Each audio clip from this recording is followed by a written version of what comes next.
সাহাবায়ে কেরাম বলতেছে, আপনাকে এত আঘাত করলো তারপরেও আপনি কোনো খবর নাই।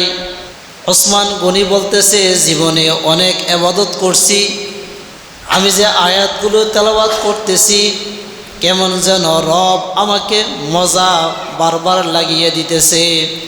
ঠিক যখন নাকি এরকম অবস্থায় চলতেছে, কিছুক্ষণ পর আল্লাহ ওসমান গনির জবান দিয়ে একটি শব্দ বাহির করে দিল, ফাসায়াকফিকাহুমুল্লাহ ওয়া হুয়াস সামিউল আলিম।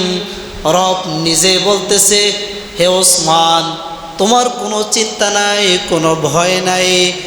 তোমাকে যেই কাফের তোমাকে আঘাত করছে, নিহত করছে, শহীদ করছে, ওই কাফেরের মোকাবেলায় আমি আল্লাহ সুবহানাহু ওয়া তাআলা নিজেই যথেষ্ট, আর কেউ এখানে আসতে হবে না।